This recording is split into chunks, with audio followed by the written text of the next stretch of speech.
Mountains. In this video, I'm going to answer the question, at least for book three, where do you get your ideas? It's the question I'm probably asked more than any other question. And really, it has a few answers, but one of them is just getting out into nature and actually hiking the places that I'm going to write about.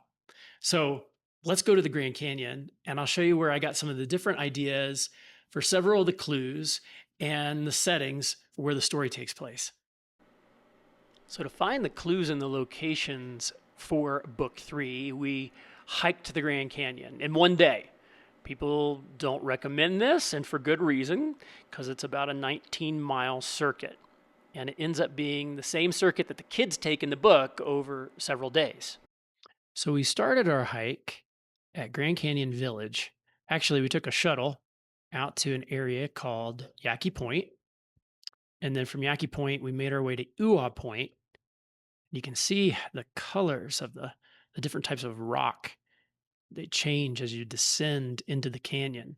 At Skeleton Point, you really drop off down this path of a lot of switchbacks across this mesa. And then it drops down again to the river where you cross Black Bridge, hike into Phantom Ranch. So this is Bright Angel Canyon here.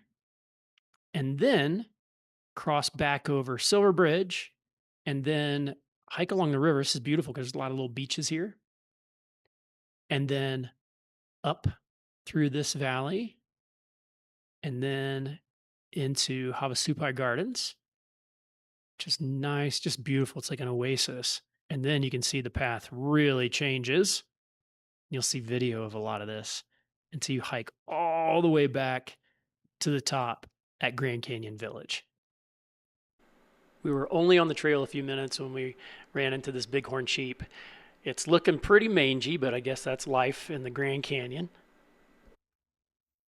We had started around 6 in the morning and the sun was coming up, and as it revealed the layers of the canyon, it was just almost really impossible to comprehend. And then we saw the river for the first time, just a sliver of green in the distance. We got closer and you could hear it. And then we watched the trail just kind of dead end into nowhere.